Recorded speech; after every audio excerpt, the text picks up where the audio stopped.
Hola. Bueno, buenos días a todos.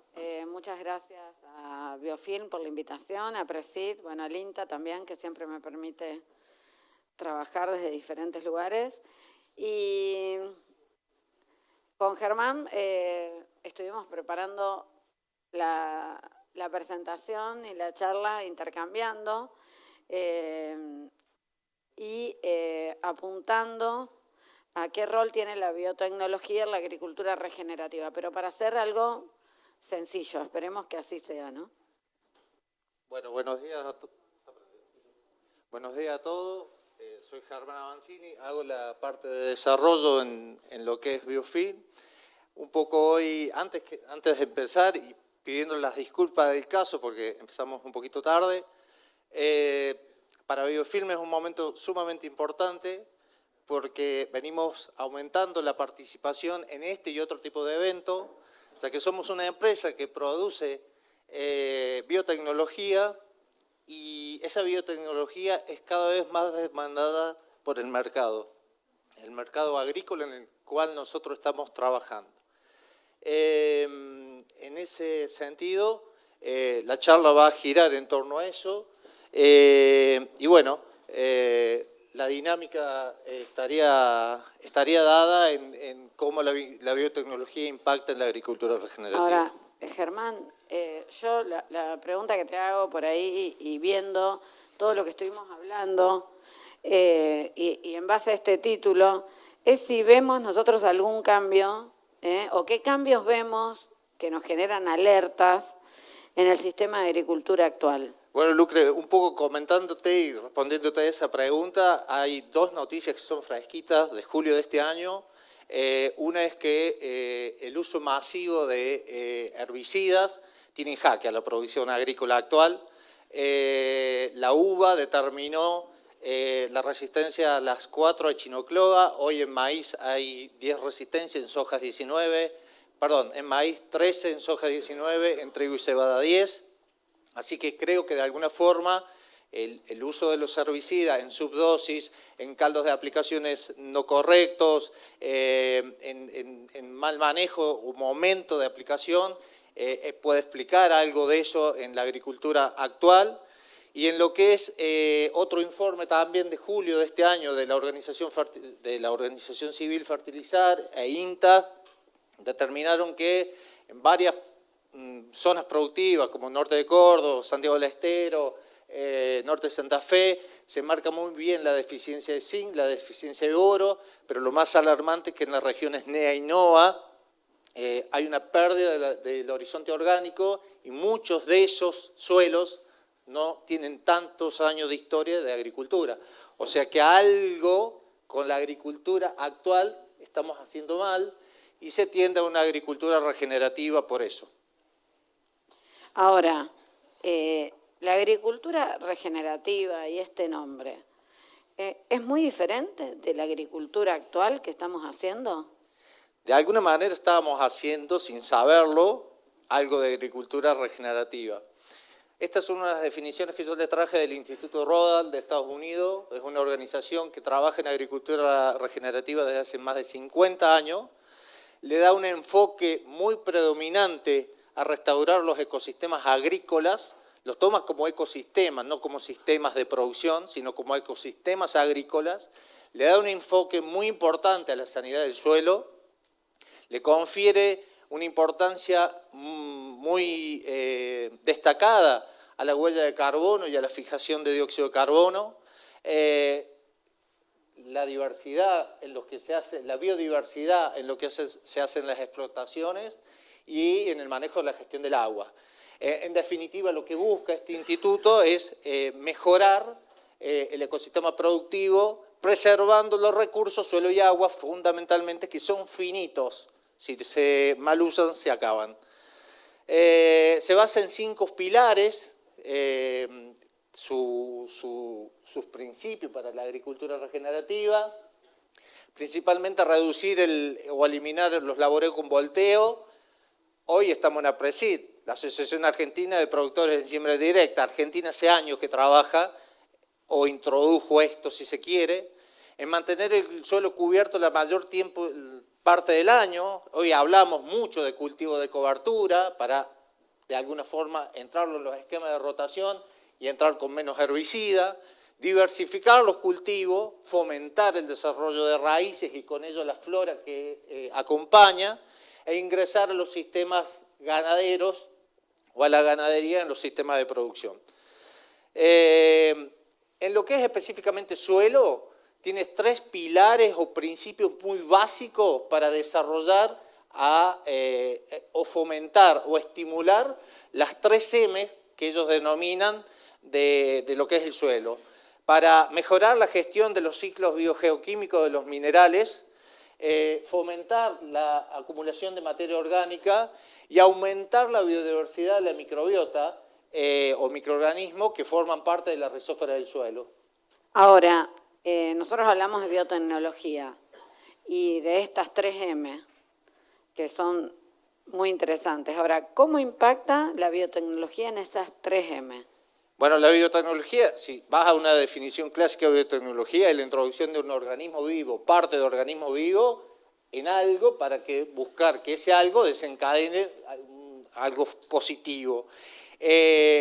Nosotros esto lo podemos definir o lo podemos llevar por medio de los bioinsumos. Y si vamos a una definición clásica de lo que es un bioinsumo, no lo dice Avancini, lo dice Van Hosten, Duharding en el 2017, es cualquier sustancia o microorganismo que puesto sobre la planta, suelo, semilla, tiene un impacto positivo. Y como principio activo son microorganismos y sustancias. Bueno, ahí fíjense en que tienen desde microorganismos hidrolizados de proteínas, péptidos cortos, aminoácidos y demás. ¿Para qué sirven estos bioinsumos? Bueno, con estos bioinsumos podemos hacer varias cositas, si se quiere, que son muy interesantes para favorecer a la planta, asimilación de nutrientes, enraizamiento, mejorar la exploración del perfil del suelo y con ello la captación de agua y los nutrientes en solución de suelo. Hay algunas bacterias, por ejemplo, que son muy interesantes, ocluyen metales pesados y no lo dejan disponible para la planta y por lo tanto no se traslada a las cadenas tróficas. Hay hongos que hacen control de hongos patógenos y en este caso nematodos. Mejorar la materia orgánica joven, Lucrecia, porque estamos hablando de que uno de los pilares, mejorar raíces, es ir acumulando año tras año, ciclo productivo tras ciclo productivo, materia orgánica joven, y después si quieres también ayudando a la captación de algún nutriente que puede estar insoluble en el suelo, y cuando lo hacemos de aplicación foliar, mejorando el estrés, si quieres. Ahora, este gráfico nosotros lo venimos viendo, ¿no? Hace mucho, cuando empezamos a hablar de bioinsumos, de bioactivadores. Y bueno, la pregunta, y un poco todo lo que nos planteamos, a partir de toda esta disponibilidad de bioinsumos, de bioestimulantes, es si estos bioinsumos, cuál es el target y cuál es la metodología, ¿no?, más eficiente para incorporarnos a la agricultura, ¿no?, a la agricultura regenerativa. Mira, yo te voy a mostrar, la siguiente slide es una foto y es clarita. Y ustedes me dirán, y ahí podemos ver varias cosas. Si ustedes ven el fondo de la foto, van a ver allá lejos un maíz espectacular, básicamente en altura, en desarrollo, en coloración. Y al lado un maní, en el medio un alambre. El tipo de suelo, la variación de suelo no es tan grande de un lote a otro. Entonces, ¿cómo se explica que un cultivo que demanda mucho, como el caso del maíz, esté de esa forma? Un cultivo, en el caso del maní, que está entrando en todo lo que es proceso de floración, empieza a demandar y hay algo que falta. Indudablemente ese maíz, Lucrecia, se aplicó por bombeo fertilizante, se refertilizó, y acá tenemos un clásico ejemplo de inoculado, mal inoculado, y ahí te contesto la pregunta, la semilla. ¿Tá? Hoy sigue siendo la forma más eficiente de introducir un bioinsumo a través de semilla. Sin embargo, también hay algunos casos, se empieza a ver que cuando ligamos todo lo que es de efecto estrés, va por foliar, digamos, para regular los estreses. Esto es un clásico de la fijación biológica del nitrógeno. Creo que el maní muestra muy bien cuánto y cuán importante es la fijación biológica del nitrógeno y es un proceso que lo tenemos al alcance, lo hacemos siempre, pero no sé si lo hacemos bien. Y yendo un poquito más a un dato ahí, si querés. Bueno, yo de lo que quiero llegar es que nosotros, la palabra agricultura regenerativa, que no nos quede tan lejos de lo que venimos haciendo en la diaria, ¿no? Entonces, creo que cualquiera de nosotros lo preguntaría, ¿la fijación biológica de nitrógeno es una práctica de manejo dentro de la agricultura regenerativa? Si vos querés, eso claramente es una práctica de manejo de agricultura regenerativa que no se le da la importancia que tiene, ¿tá? Esto es un ensayo que hicimos con Olega, campaña 2022-23. Se los cuento muy rápido, pero creo que grafica muy bien la importancia de un tratamiento de semilla. Ellos, para la campaña 22-23, condiciones ambientales muy severas por seca y falta de agua, el rendimiento promedio limpio y seco de maní en caja, ustedes cosechan el maní, cosechan la caja, fue de 2.874 kilos por hectárea, en un promedio de 40.000 hectáreas que ellos siembran. El 36% de eso es proteína bruta fijada en grano. La mayoría de la parte, la partición grano-caja, se la lleva el grano, básicamente. Pero si yo ese 36% lo divido por la constante de conformación nitrogenada, me da que ese cultivo, para rendir lo que rindió, necesitó 165 kilogramos de nitrógeno como elemento. La pregunta que hay que hacerse es de dónde salen esos 165 kilogramos de nitrógeno como elemento, porque el rendimiento indudablemente estuvo. El suelo, y esto es del INTA Balcarce, la gran Norma González, en su momento lo hizo. Esto es un promedio general para los suelos agrícolas de Argentina, están en promedio de materia orgánica del 1,5 al 2%, Maniva, zonas más restrictivas, más estructurales que coloidales, así que la materia orgánica debe ser menor. La tasa de mineralización es del 2 al 4%, o sea, ese suelo me puede aportar entre 40 y 50 kilogramos por hectárea. El remanente de rastrojo de suelo es otra vía de entrada. Ellos midieron en las rotaciones y en los ciclos de residuos o de regeneración de residuos en el aporte de nitrógeno 30 a 40 kilos. O sea que el suelo con toda la furia me puede dar entre 70 y 90 kilogramos por hectárea. Asumirle un factor de eficiencia de la raíz no es capaz de captar, por la arquitectura propia de la raíz, no es capaz de captar el 100% de ese suelo. Un 75% es muy alto. De ese total disponible, el 60 kilos pudo tomar del suelo, pero necesitaba 165, ¿está? Y esto lo pasa, entonces tengo 105 que están acá en rojo. ¿De dónde sale eso? De fijación biológica del nitrógeno. Y fíjense que para explicar ese rendimiento de 2.800 kilos, el 64% del nitrógeno que ocupó la planta es derivado de fijación del nitrógeno. Bueno, un poco ya para ir un poco más rápido y avanzando, ¿qué pasa cuando empezamos a mezclar bioinsumos o, si querés, microorganismos con hormonas? Ustedes saben que las plantas son reguladas por muchas hormonas. Las tres principales son auxinas, citoquininas y giberelinas. Las giberelinas intervienen en los procesos de elongación celular y en la germinación, en la removilización de la materia de reserva de la semilla. Las citoquininas, hablamos de citoquininas, hablamos de división meristemática apical, y hablamos de auxina, hablamos de división meristemática radicular, apical radicular. Esta es la combinación, por ejemplo, entre un bioinsumo, un inoculante y una hormona. El efecto en la germinación y en el stand de planta claramente se ve en un cultivo como es el maní, que se siembra quizás en los primeros días de octubre, con temperaturas de suelos bastante jugadas, vemos una mejora en la respuesta en la germinación. Cuando vamos arriba, más avanzado el ciclo de cultivo, vemos que el inoculado solo desarrolló bien, pero tengo mejor área foliar y mejor desarrollo en el inoculado, más las hormonas o un microorganismo rizopromotor de crecimiento. ¿Qué pasa con la raíz? A nivel de raíz a esa altura. Bueno, esto van a pasar medio rápido, así que estén atentos. La raíz solo con fungicida está casi desnuda, no tiene nódulos, eso es una inoculada y eso es una inoculada más hormona. ¿Está? Debí hacerlo más lento en la presentación, perdón. Cuando vamos a lo que es en soja, nos pasa lo mismo. Esto es de José, lo hizo en Villa María, también nos ayuda José Cuello. Y mejoramos bastante lo que es germinación y efecto en planta.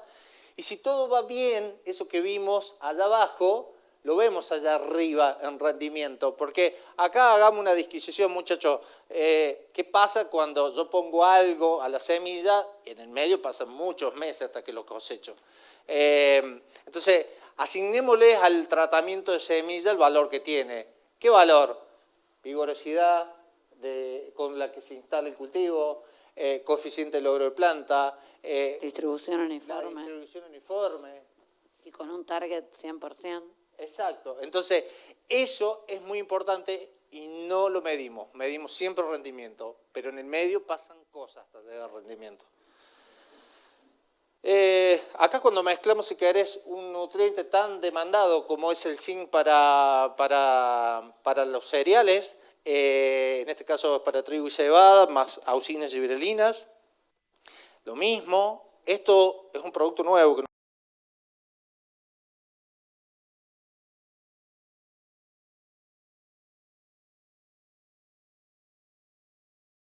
polvo. Rafa ha desarrollado un producto formato polvo a base de carbonato de calcio, en el cual le inyectó zinc, una fuente de zinc al 40%, auxinas y gibberellina. No mojamos la semilla, no le cambiamos el perfil de distribución del tratamiento del terápico que traen en origen, simplemente le ponemos un talco. Y eso es una práctica bastante común, poner talco grafito en la siembra de maíz. ¿Qué pasa con los cultivos cobertura? Porque dijimos que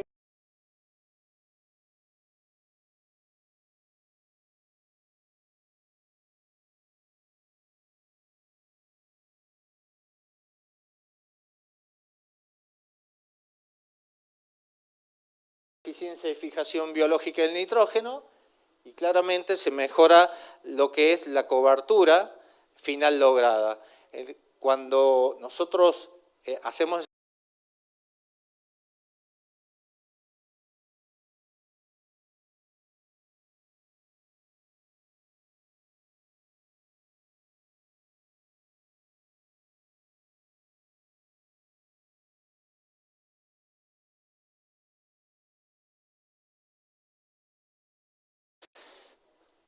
para graficar, simplemente trabajamos también, además de vicia, arveja, lenteja, garbanzo, solamente una foto de garbanzo, los resultados, los efectos son parecidos. Muy bien. Rapidito. Rapidísimo, yo le dije, no te va a alcanzar el tiempo. ¿Viste? Y eso que empezamos tarde. Bueno, esto hace muchos años se está hablando de los bioinsumos para la solubilización de fósforo y siempre la pregunta es, y todo lo que nosotros podemos aportar con granitos de arena, ¿no? Yo digo, dentro de todo este sistema, pero bueno, si la solubilización de fósforo con este tipo de bioinsumos reemplazaría a la fertilización química, que es todo mucho también de las dudas y las preguntas extremos, border, digamos. Son muy borderline. Piensen ustedes, contexto de la guerra Rusia-Ucrania, 3 campañas atrás, el precio del fósforo se disparó, se triplicó, básicamente. Todos nos preguntaban, che, ¿vos tenés un solubilizador de fósforo? Pongamos un solubilizador de fósforo, pero el solubilizador de fósforo no reemplaza la fuente química de fósforo. Tengamos claro eso. El solubilizador de fósforo está trabajando para ayudar a eficientizar la captura de ese nutriente que es tan caro, si se quiere, o que se había disparado en su precio. ¿Qué pasa? los solubilizadores de fósforo trabajan a dos niveles. Al nivel del fósforo orgánico, que sigue la parte del ciclo biogeoquímico, biológica, fósforo orgánico, a través de la mineralización de ese fósforo y dejándolo disponible para la planta. Y cuando en la parte geoquímica, el fósforo está muy fuertemente retenido, ligado a lo que es fosfato de aluminio, calcio y hierro, entonces algunos microorganismos, sobre todo, tienen enzimas que liberan esa triple unión y lo que hace es dejar el ion fosfato disponible y lo puede tomar la planta. Entonces, la pregunta que podremos hacernos es al revés. Si nosotros introduciendo un fertilizante químico que nos costó tanto, la pregunta que yo le podría hacer al auditorio es ¿cuánto de lo que yo pongo, pongamos 100 kilos de PDA, fosfato diamónico, es capaz de tomar la planta?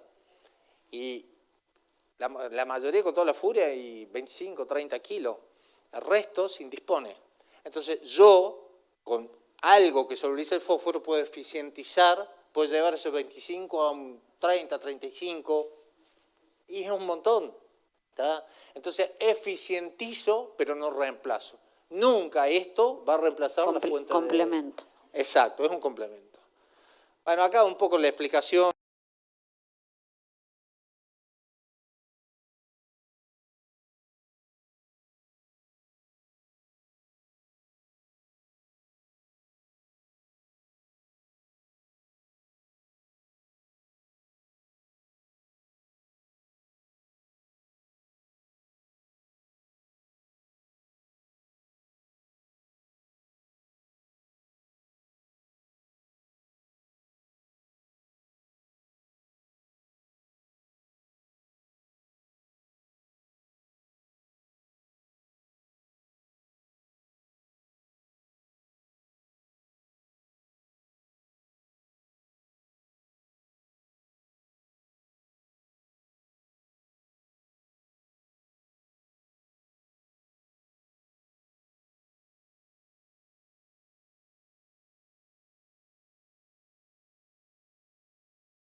Entonces, la pregunta es, ¿los bioinsumos son más eficientes dentro de un manejo integrado de plagas? Por ahí es como biocontrolador solo o dentro de un manejo integrado de plagas. Exactamente. Exacto. Sí, mira, nosotros, bueno, yo estoy haciendo una parte de formación que es en biocontrol. Soy un defensor del biocontrol, pero no creo en el biocontrol solo porque creo que no estamos preparados como productores para manejarnos en ese esquema que cuando vos lo ves en semilla puede más o menos, si quieres, zafar de alguna forma, pero hay que ver contexto, hay que ver un montón de cuestiones. Pero una producción 100% biológica, orgánica, no, y si volvemos a la definición de regenerativa, se contrapone bastante contra lo que es la agricultura 100% orgánica. Difieren en eso, difieren en integrar lo biológico dentro de los procesos productivos actuales. Y nosotros tenemos esa visión como empresa, integrar a los microorganismos, biocontroladores o bioinsumos dentro del manejo integrado de los cultivos. ¿Tá? Sí, yo creo que igual no estamos lejos de esto para nada, en realizar un biocontrol o con un producto de origen biológico en los tratamientos de semilla, pero para eso necesitamos tener un sistema de certificación mínimo, ¿no? También, sí. Y que eso nos va a permitir avanzar. Primariamente la semilla debería haber sido producida, procesada, manejada, sobre todo la autógama, digamos, como semilla, y no un lote de grano, la clasifico, la paso y paso a semilla, digamos. Pero creo que todo esto lo vamos a ir transitando poco a poco. Yo creo lo mismo que vos, pero en definitiva hoy creo que, no, si bien hay en algunos cultivos, vos podés ver que el biocontrol se destaca, para nosotros forma parte del manejo integrado de plaga. De hecho, acá lo tenemos al maní con una tricoderma, al maní con un bacillus y lo combinamos con terápicos que son muy comunes para lo que es el cultivo de maní. En este caso lo hicimos, por ejemplo, vemos cómo la tricoderma sobrevive a un fungicida, claramente sobrevive a un fungicida, esto es tiranicarboxin. Vemos el efecto combinado en lo que es germinación y vemos el aporte que hace el bacilo y la tricoderma en ese estadio, digamos, en la germinación. También lo vemos cuando los enfrentamos más allá de las pruebas duales de antagonismo en caja de Petri, lo vemos cuando lo ponemos en planta. O sea, el biocontrol está, pero no sé si estamos nosotros preparados para hacerlo. Bueno, pero sí, igualmente algo que yo quiero decir que creo que faltó fue que todo esto puede ser complementario sobre lo que está en semilla y sobre lo que está en el suelo. Y eso es un plus re importante, exacto, al cual nos tenemos que cada vez ir convenciendo más. Bueno, esto era lo que le decía, y un poco apuntando a lo que dice Lucre, esto es 100% biológico, son unos tratamientos, unos enfrentamientos en planta, en maceta, esto es con tricoderma, bacilo y Sclerotium roxy, el Sclerotium roxy solo, y el testigo es un control positivo, es un control fungicida. Lo mismo para Fusarium, bueno, se observa ahí unas diferencias y sobre todo cuando hacíamos los análisis de tejidos se notaba bien. Hasta acá, y como ella me preguntó al principio, el método Target sigue siendo incorporarlo por semilla, porque todo eso que dijimos fue incorporado por semilla. Pero también podemos considerar que los bioinsumos cada vez más se manejan foliares, Lucre. Sí, bueno, a ver, hoy tenemos partes de estos bioinsumos que tienen una diversidad de compuestos muy importante. ¿Y cómo aportarían, breve, porque te queda poco tiempo, Vamos a hacer rápido. del rol, digamos, cómo es el rol de los bioinsumos en el manejo del estrés biótico y abiótico? ¿En qué nos estarían aportando? Bueno, básicamente acá, como dice Lucre, el estrés biótico y el abiótico, lo biótico está asociado a un ataque de plaga, enfermedad, lo abiótico es todo lo relacionado a lo ambiental, básicamente. Y algún mal manejo originado por el hombre genera una fitotoxicidad. Esto es estrés térmico e hídrico marcado, campaña anterior, esta pasada no, la anterior. Claramente acá hay un cultivo de maní sumamente estresado y hasta que no haya una ocurrencia de lluvia, yo no puedo aplicar absolutamente nada. Esto es la ley de lo mínimo de Liebig, muchachos. O sea, si yo no voy a desestresar una planta si lo que no tengo primero es agua. Entonces no puedo incorporar ningún producto que me desestrese algo si no tengo agua para que me ayude a eso. La semana pasada tuvimos un peguajó y me preguntaban en el caso de trigo. Por ejemplo, en trigo las condiciones, si vuelvo a la anterior, las condiciones ambientales acá son sumamente severas. En trigo, y si sondeamos el suelo y sabemos cuántos milímetros tenemos en el suelo, y vemos que hay un estrés, pero el cultivo viene, y después llovió el viernes, en alguna zona llovió, quizás ahí lo podés usar de preventivo, pero porque las condiciones ambientales son menos demandantes que cuando se hizo el maní, en este caso para el trigo. Rápidamente les muestro esto.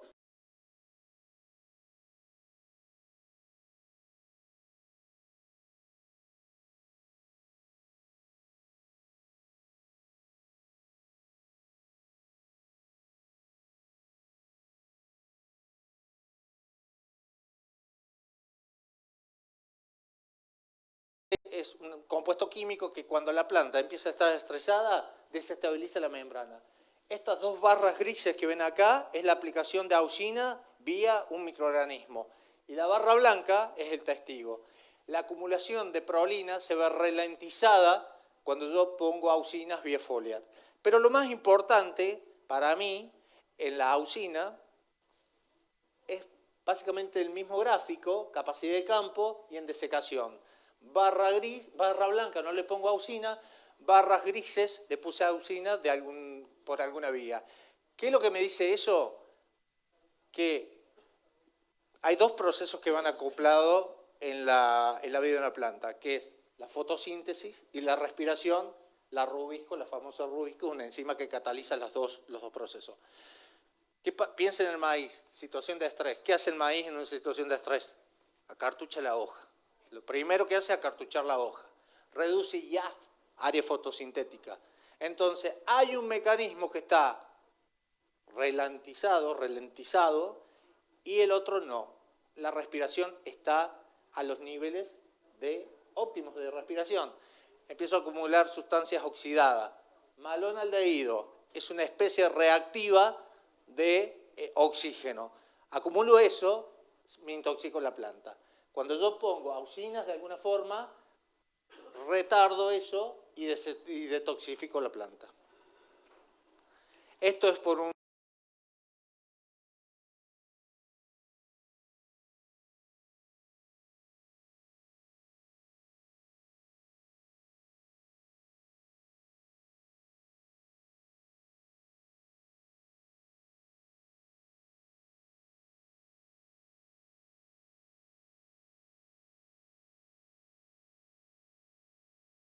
es que lo que se sembró, y vemos que llegamos con la misma cantidad de hojas, ramas, flores y frutos, digamos, que lo sembrado en fecha óptima, así que no solamente lo usamos para las siembras tempranas, a los estimulantes de semillas, sino que podemos usar los foliares para las siembras tardías y llegar con un cultivo bien desarrollado. Y finalmente Rafa Jurado, que es el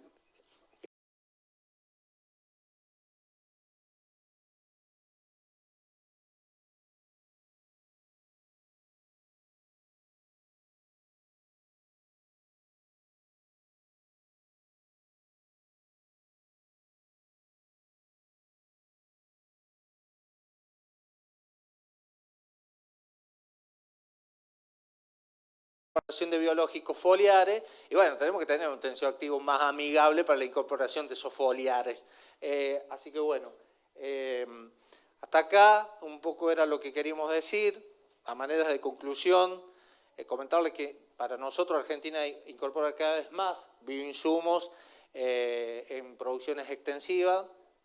Se busca producir de alguna manera un poco más eficiente, cuidando el medio ambiente y entendiendo que los recursos suelo y agua son finitos. Entonces se tiene que dar un poco más de conciencia de eso. Y bueno, también hay algo clave que se tiende a buscar la producción de agroalimentos con mayor inocuidad, tanto sea de consumo directo, sobre todo para los que son de consumo directo, que no tengan residuos, y para aquellos que van a industria. Así que bueno, eso sería un poco lo nuestro. No sé si tienen preguntas, espero que no. Pero bueno.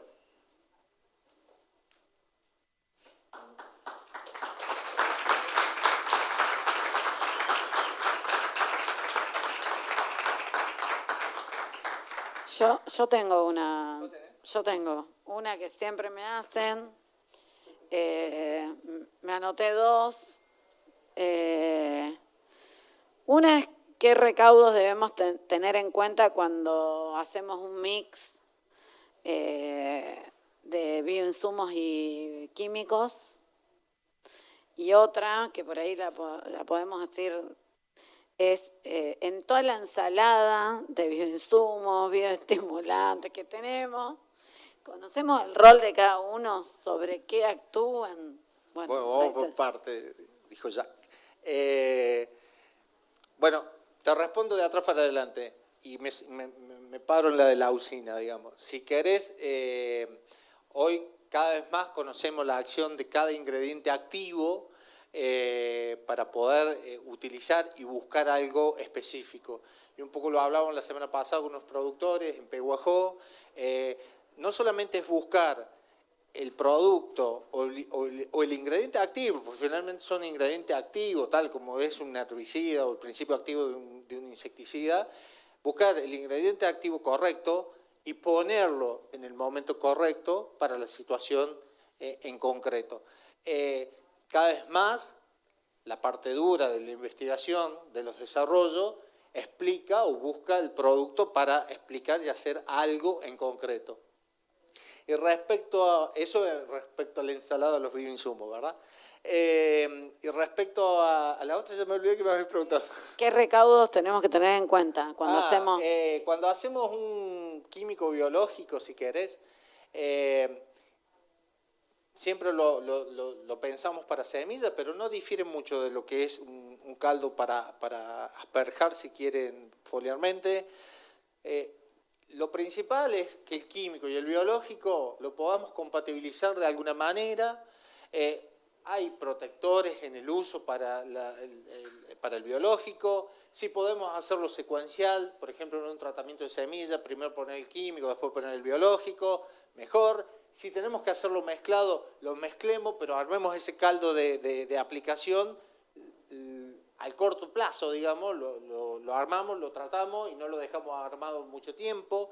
Y en cuanto a las cuestiones foliares, los productos más para regular estrés están bastante más diseñados para entrar con un insecticida, entrar con un fungicida y en las aplicaciones.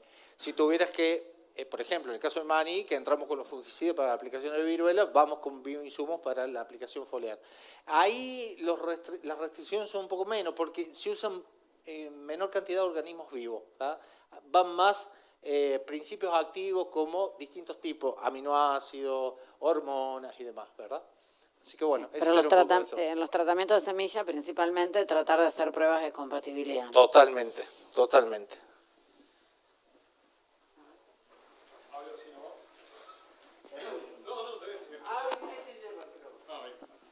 Hola, felicitaciones por la charla, la verdad que ha sido muy ilustrativa y muy completa.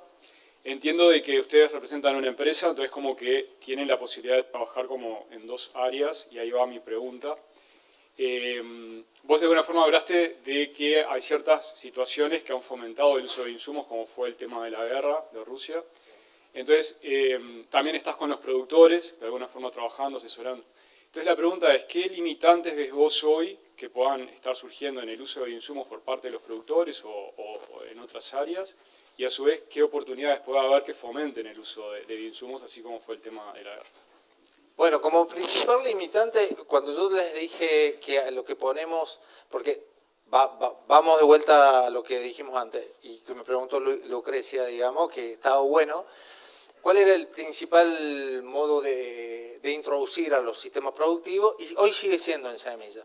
Entonces, mucho de eso se le exige rendimiento y es lo que yo les dije antes. Entonces, como principal limitante, pero yo lo puse y no vi nada. O no tuve el resultado que esperaba. ¿Tá? Y bueno, capaz lo puse allá por noviembre, lo coseché allá por mayo y no vi el resultado porque en el medio pasaron cosas. Eso en lo cuanto a lo que es semilla. Y muchas veces lo que es foliar, y bueno, mirá, no me da rendimiento, pero me sacó a la planta adelante, me la desestresó. Que capaz que si yo no hacía nada, y el rendimiento todavía estaba un peldaño por debajo, ¿entendés? Entonces, desde ese punto de vista, al bioinsumo, y ahí te lo resumo, se le exige como un fertilizante químico, se le exige niveles de respuesta como un herbicida, insecticida, como un químico, y no es un químico. Acá tenemos que pensar en efectos aditivos pequeños, y aquel que te hable, y eso te lo digo con total honestidad, que te hable con resultados mayores a un 10%, 12%, pero un insumo biológico, duda. Porque, y te lo digo como empresa que formula y tengo la gerencia de venta acá y duda, porque la respuesta de los bioinsumos está en el orden del 5, el 6, el 7 o el 8%. Hasta un 10, sí, pero no es generalmente eso, no se lo creo que... Sí, yo lo que digo, lo que veo es que nosotros, como, bueno, yo soy hija de productora, lo que veo que nosotros tenemos una visión muy cortoplacista, ¿no? De ver el efecto inmediato, que no es algo propio de cada uno, yo creo que es algo propio del sistema, ¿no? De la incertidumbre en cuanto a precios, en cuanto a un montón de cosas. Entonces, bueno, ahí es donde esa visión cortoplacista de querer ver resultados inmediatos o invertir y que sea realmente efectivo o verlo, y hay muchas cosas que no vemos porque quizás con muchos hongos que se usan en el suelo y demás, de biocontrol o bacterias, bacillus, ese suelo termina teniendo un montón de condiciones muy buenas para la salud del suelo que no la vemos de una campaña a otra. Un poco tiene que ver con eso, de la agricultura regenerativa. O sea, vos dejás, no sé, materia orgánica joven, no lo ves en resultado de rendimiento, pero sí estás ganando en tu recurso que es finito, digamos. Son todas cosas como una lectura un poco más fina, que tiene que ser más allá del rendimiento, y yo creo que por esa razón es que no han explotado de la manera que han explotado los bioinsumos en general. El mercado tiende cada vez más a eso, ¿tá?